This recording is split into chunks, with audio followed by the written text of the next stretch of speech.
Hello दोस्तों, नमस्कार। Exam गुरुजी के डेली करंट अफेयर्स के वीडियो में आपका स्वागत है।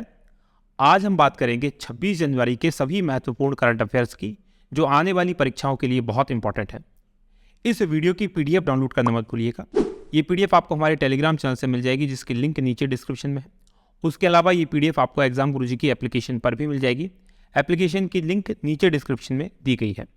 आगे बढ़े उससे पहले आप सभी लोगों को 74वें गणतंत्र दिवस की बहुत बहुत बहुत शुभकामनाएं। भारत अपने गणतंत्र को लागू करने के 74वें वर्ष में पहुंच गया है और बहुत बड़ी उपलब्धि भारत के लिए है। भारत ने जो उन्नति की है वो उन्नति हम लोगों के द्वारा ही की गई है, उसमें आपका और हमारा सबका सहयोग है। तो इसी प्रकार से भारत उन्नति करता रहे और उस उन्नति में आप भी भागीदार बने, आपकी भी उन्नति हो। इसी शुभकामनाओं के साथ इस वीडियो की शुरुआत करते हैं। बात करेंगे कल के पढ़े गए करंट अफेयर के प्रश्नों का क्विक रिवीजन। पहला प्रश्न है, हाल ही में फिल्म RRR का गाना नाटू नाटू ऑस्कर के लिए नामांकित किया गया है। इसके संगीतकार कौन है? तो इसके संगीतकार MM कीरावनी है और इनको इस बार के पद्मश्री के लिए भी चुना गया है। दूसरा प्रश्न, राष्ट्रीय बालिका दिवस कब मनाया जाता है? तो ये 24 जनवरी को मनाया जाता है। तीसरा प्रश्न, हाल ही में तीनों सेनाओं के जल थल नभ संयुक्त अभ्यास एमफेक्स 2023 का आयोजन कहाँ किया गया था? तो ये काकीनाडा करके जगह है, आंध्र प्रदेश में, यहाँ किया गया। चौथा प्रश्न है कि उत्तर प्रदेश स्थापना दिवस कब मनाया जाता है? तो ये 24 जनवरी को मनाया जाता है। पांचवा प्रश्न है कि भारतीय नौसेना के सबसे बड़ी युद्धाभ्यास का नाम क्या है जो हिंद महासागर में चल रहा है? तो इसका नाम ट्रोपिक्स 23 है। छठवां प्रश्न है कि हाल ही में किस प्रसिद्ध वास्तुकार का निधन हो गया है? और इनका नाम है VB दोषी और इनको पद्म विभूषण से सम्मानित किया गया है। सातवां प्रश्न है कि हाल ही में संपन्न भारतीय अंतर्राष्ट्रीय विज्ञान महोत्सव IISF 2022 का आयोजन कहाँ किया गया? इसका आयोजन भोपाल में किया गया था। आठवां प्रश्न है कि सभी आदिवासियों को बुनियादी दस्तावेज प्रदान करने वाला देश का पहला जिला कौन सा बना है? तो ये वायनाड, केरल बना है। नवा प्रश्न है कि अमेरिकन एक्सप्रेस बैंकिंग कॉर्प के ने किसे उपाध्यक्ष और ग्लोबल मर्चेंट एवं नेटवर्क सर्विसेज का प्रमुख नियुक्त किया है? तो ये अनुराग गुप्ता है। और 10वां प्रश्न है कि भारत ने किस देश को वनडे सीरीज में 3-0 से हराया है और नंबर 1 टीम बन गई है वनडे की भारत, और ये न्यूजीलैंड है। ये थे हमारे कल के पढ़े गए करंट अफेयर के प्रश्नों का क्विक रिवीजन। आगे बढ़ेंगे, आज के प्रश्नों की बात करेंगे। आज के करंट अफेयर का पहला प्रश्न है कि निम्न में से किसे पद्म विभूषण से सम्मानित नहीं किया जाएगा? तो इस बार 6 लोगों को पद्म विभूषण से सम्मानित किया गया है। उनमें बालकृष्ण दोषी शामिल हैं, जाकिर हुसैन हैं, मुलायम सिंह यादव हैं, लेकिन सुधा मूर्ति नहीं है। सुधा मूर्ति को जो दिया गया है पद्म भूषण दिया गया है। और डिटेल देखते हैं किन किन को कौन सा पुरस्कार मिला है। तो भारत सरकार ने 2023 के लिए पद्म पुरस्कारों की घोषणा कर दी है और 6 लोगों को दिया गया है पद्म विभूषण, 9 को पद्म भूषण और 91 लोगों को दिया गया है पद्मश्री पुरस्कार। तो पहले जानते हैं पद्म विभूषण के बारे में। पद्म विभूषण दिया गया है बालकृष्ण दोषी, जिनके बारे में कल के करंट अफेयर के वीडियो में मैंने आपको बताया था कि प्रसिद्ध वास्तुकार थे जिनका निधन हो गया है और ये मरणोपरांत इनको दिया गया है। वास्तुकार थे, गुजरात राज्य से संबंधित है। दूसरे हैं जाकिर हुसैन, प्रसिद्ध तबला वादक, कला के क्षेत्र में इनको ये पुरस्कार दिया गया है और ये महाराष्ट्र से हैं। तीसरे हैं MM कृष्णा और सार्वजनिक मामलों के क्षेत्र में इनको दिया गया है और यहाँ पर आप देखेंगे MM कृष्णा, ये कर्नाटक से हैं। दिलीप महालनोबिस जो है ये मरणोपरांत इनको दिया गया है मेडिसिन के क्षेत्र में। ORS, आपने बहुत नाम सुना होगा ORS का गोल, जीवन रक्षक गोल, तो उसके लिए बहुत काम इन्होंने किया था। पश्चिम बंगाल के ये थे, इनको भी मरणोपरांत दिया गया है। श्रीनिवास वर्धन विज्ञान और इंजीनियरिंग के क्षेत्र में, ये अमेरिका के हैं, USA में रहते हैं। और मुलायम सिंह यादव, इनको मरणोपरांत दिया गया है।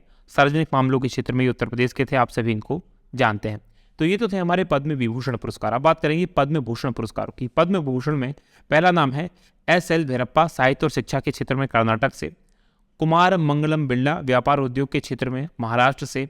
दीपक धर, साइंस एंड इंजीनियरिंग, महाराष्ट्र से। वाणी जयराम, कला के क्षेत्र में, तमिलनाडु से। स्वामी चिन्नाजियर, अन्य आध्यात्मिक क्षेत्र में, तेलंगाना से। सुमन कल्याणपुर, कला के क्षेत्र में, महाराष्ट्र से। कपिल कपूर, साहित्य और शिक्षा के क्षेत्र में, दिल्ली से हैं। सुधा मूर्ति, सामाजिक कार्य के क्षेत्र में, कर्नाटक से। और कमलेश D पटेल, ये जो हैं आध्यात्मवाद से हैं। अब बात करेंगे मध्य प्रदेश की भी कुछ लोगों को पद्मश्री पुरस्कार मिला है। तो 4 लोग हैं जिनको मध्य प्रदेश से पद्मश्री पुरस्कार मिला है। पहली हैं जोधैया बाई बेगा, इनको कला के क्षेत्र में मिला। ये उमरिया के एक छोटे से गाँव की हैं, काफ़ी बुजुर्ग महिला हैं। दूसरे हैं मुनीश्वर चंदावर, ये चिकित्सक हैं, जबलपुर से रहने वाले हैं और 20 रुपये में इलाज करते हैं वहाँ पर।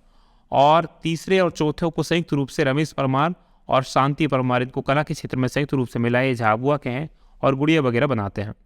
अब बात करें अगले प्रश्न की, उससे पहले आप सभी लोगों के लिए बहुत बड़ी खुशखबरी है।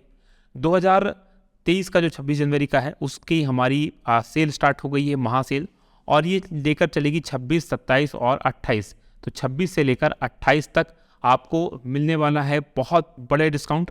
जैसे पीएससी की टेस्ट सीरीज जो हमारी अभी तक 499 में मिल रही थी वो केवल 399 में मिल जाएगी। जो प्री के नोट्स थे 1299 के वो 1199 में मिल जाएंगे।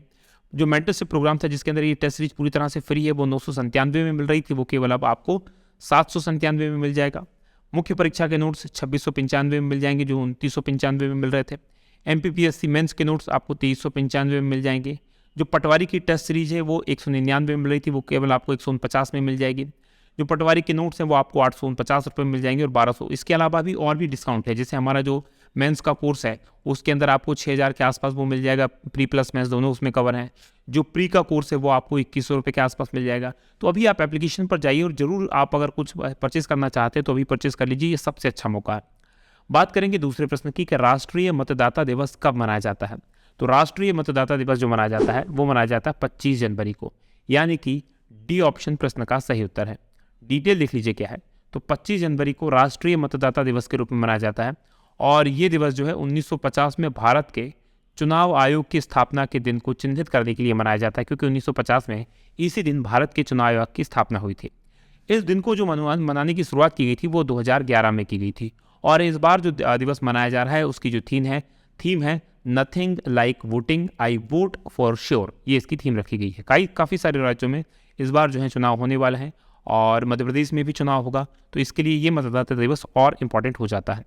बात करेंगे तीसरे प्रश्न की कि पशु आनुवांशिक संसाधन पर अंतर सरकारी तकनीकी कार्य समूह की एक बैठक हुई थी, अंतर्राष्ट्रीय बैठक थी। इसका 12वां सत्र था, इसमें भारत को उपाध्यक्ष चुना गया है। तो इसका आयोजन कहाँ किया गया था? तो इसका आयोजन जो किया गया था रोम में किया गया था, यानी कि ए ऑप्शन प्रश्न का सही उत्तर है। डिटेल देख लीजिए क्या है। तो पशु आनुवांशिक संसाधन AGR, इस पर एक अंतर सरकारी तकनीकी कार्य समूह की बैठक हुई थी। 12वें सत्र की बैठक में भारत को उपाध्यक्ष चुना गया है और भारत ने इस बैठक में एशिया प्रशांत क्षेत्र का प्रतिनिधित्व किया था। इसका जो आयोजन किया गया था 18 से 20 जनवरी के बीच में रोम में किया गया था और ICAR के उप महानिदेशक पशु विज्ञान और राष्ट्रीय समन्वयक जो हैं डॉक्टर BN त्रिपाठी, उन्होंने इस सत्र की अध्यक्षता की, जिनको इस तस्वीर में आप देख सकते हैं, और वही दूत के रूप में भी उन्होंने काम किया। बात करेंगे चौथे प्रश्न की कि हिमाचल प्रदेश का स्थापना दिवस कब मनाया जाता है। तो 25 जनवरी को हिमाचल प्रदेश के स्थापना दिवस के रूप में मनाया जाता है, यानी कि बी ऑप्शन प्रश्न का सही उत्तर है। डिटेल लिख लीजिए क्या है। तो 25 जनवरी को हिमाचल प्रदेश के स्थापना दिवस के रूप में मनाया जाता है और इसकी जो स्थापना हुई थी, इसको पूर्ण राज्य का दर्वा 18वां पूर्ण राज्य बना था ये 25 जनवरी 1971 को भारतीय संघ का।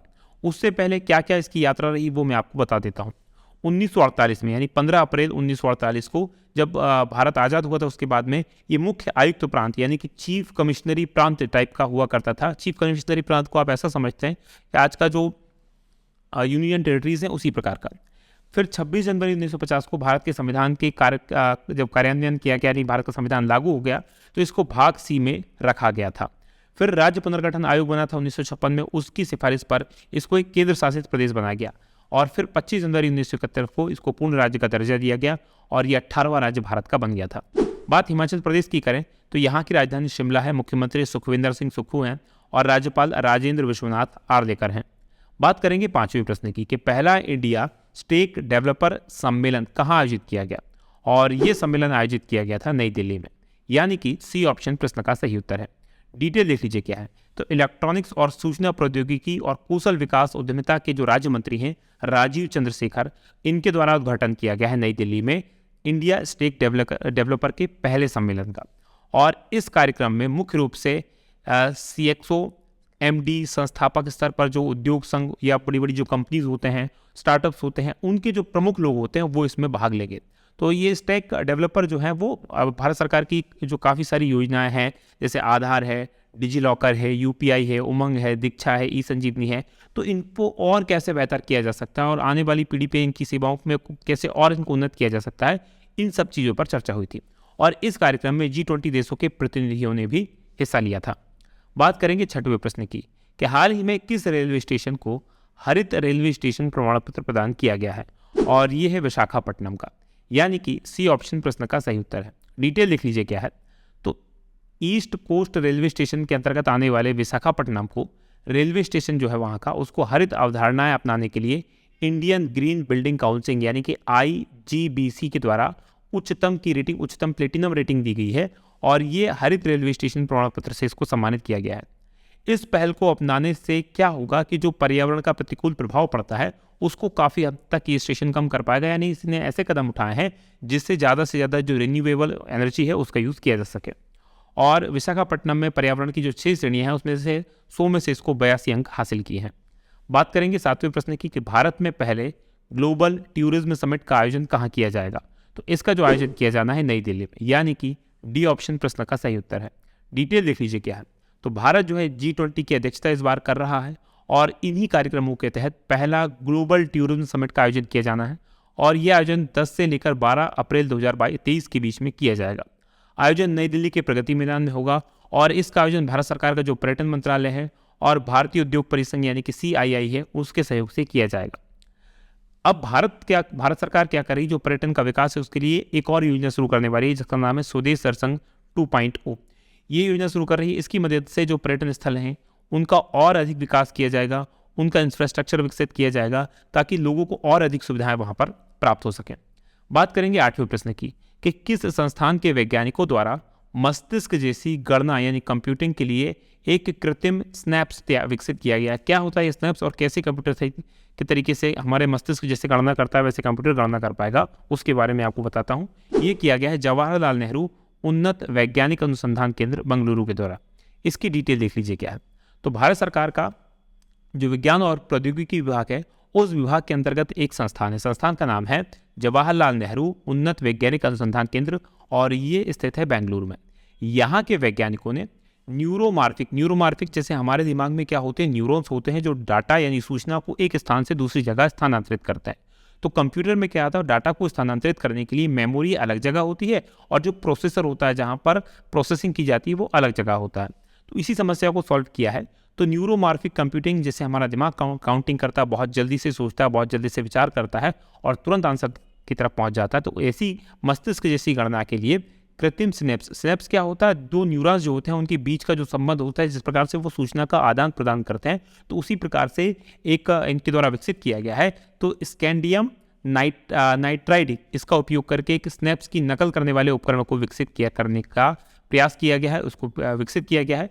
और ये क्या करेगा, जो सिग्नल ट्रांसमिशन होता है यानी कि जो डाटा जो एक जगह से दूसरी जगह जाता है उसको नियंत्रित भी करेगा और याद भी रखेगा। तो उससे क्या हो जाएगा, नियंत्रित करने और याद करने से अभी क्या होता है, कंप्यूटर में मेमोरी अलग जगह लगी होती है और CPU अलग जगह लगा होता है। तो उनके बीच में जब डाटा ट्रांसफ़र होता है तो उसमें ऊर्जा की खपत भी ज़्यादा होती है और टाइम भी ज़्यादा लगता है, जबकि हमारे दिमाग में ऐसा नहीं होता। हमारे दिमाग में वही मेमोरी का काम करता है और वही ट्रांसमिशन का काम करता है। तो उससे क्या हो जाता है, जो हमारे दिमाग की कार्य करने की क्षमता जो होती है वो कई गुना बढ़ जाती है। तो इसी प्रकार से कम ऊर्जा का उपयोग करके ज़्यादा कार्य करने की क्षमता और इसका जो विकास है उससे आर्टिफिशियल इंटेलिजेंस के काम में काफ़ी कुछ मदद मिलेगी।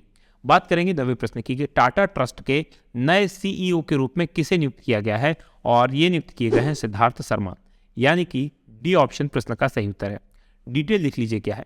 तो टाटा ट्रस्ट के ट्रस्टियों ने सिद्धार्थ शर्मा को ट्रस्ट का नया मुख्य कार्यकारी अधिकारी यानी कि CEO और अपर्णा उपलूरी को मुख्य परिचालन अधिकारी यानी कि COO नियुक्त किया है।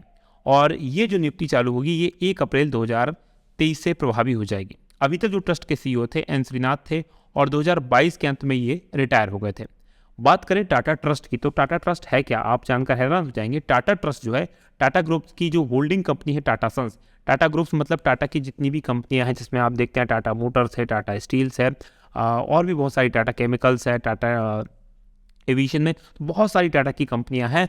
उन सब की कंपनी का मालिक कौन है, टाटा सन्स मालिक है।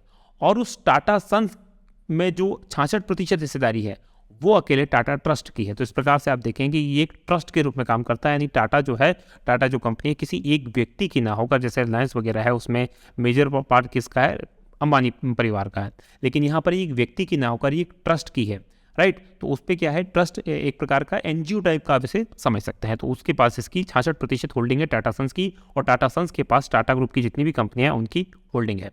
बात करेंगे 10वें प्रश्न की कि ICC द्वारा T20 के सर्वश्रेष्ठ क्रिकेटर का पुरस्कार के लिए किसे चुना गया है। तो ये चुने गए हैं सूर्य कुमार यादव, यानी कि सी ऑप्शन प्रश्न का सही उत्तर है। डिटेल देख लीजिए क्या है। तो भारत के 360 डिग्री बल्लेबाज कहे जाने वाले हैं सूर्य कुमार यादव। इनको चुना है आईसीसी यानी कि अंतर्राष्ट्रीय क्रिकेट परिषद की ओर से 2022 के T20 के सर्वश्रेष्ठ खिलाड़ी क्रिकेटर के रूप में। और इन्होंने क्या किया कारनामा के एक कैलेंडर वर्ष में 1000 से ज़्यादा अधिक रन बनाने वाले सिर्फ दूसरे बल्लेबाज ये बने हैं। इसके अलावा भारत की एक महिला खिलाड़ी हैं तेज गेंदबाज रेणुका सिंह। इनको 2022 की उभरती हुई महिला खिलाड़ी के रूप में चुना गया है, तो ये भी आप याद रखेंगे। ये था आज का हमारा करंट अफेयर का वीडियो। अब बात करेंगे कल के सवाल की। कल मैंने आपसे प्रश्न पूछा था कि गणतंत्र दिवस समारोह 2030 में मुख्य अतिथि किस देश के राष्ट्रपति होंगे, और ये मिस्र के राष्ट्रपति हैं जो कि कल के आज के जो समारोह होगा उसमें मुख्य अतिथि के रूप में उपस्थित रहेंगे। आप में से बहुत सारे लोगों ने इस प्रश्न का सही उत्तर दिया था। उनमें से जो सही जवाब, शानदार जवाब दिया है, उनके नाम यहाँ पर बता देता हूँ। ऋषि धाकड़ काफ़ी अच्छे से इन्होंने जवाब दिया है, ज्योति यादव ने अच्छे से जवाब दिया है, अंकित बेस ने और नाजीन खान ने। इसके अलावा सत्यम क्रिएटर अर्थ, इनने भी काफ़ी अच्छे जवाब दिया। आप भी चाहते हैं आपका नाम यहाँ पर आए तो अच्छे से आज के प्रश्न का उत्तर कमेंट बॉक्स में जरूर दीजिएगा। और मेरा एक निवेदन जरूर है कि पूरा वीडियो देखने के बाद ये जवाब दिया करो। यहाँ नाम लाने के चक्कर में आप ऐसा मत किया करो कि वीडियो को स्किप करके एकदम लास्ट में आ गए और उसको देखा जवाब दिया, उससे कुछ ज़्यादा फायदा होगा नहीं, है ना। फ़ायदा क्या होगा, पूरे वीडियो को देखोगे, अच्छे से समझोगे तो ज़्यादा फायदा होगा।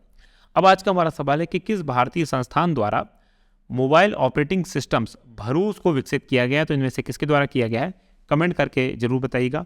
और ये वीडियो कैसा लगा बताना मत भूलिएगा। आज की बात करेंगे यहीं समाप्त। आप लोगों का बहुत बहुत धन्यवाद।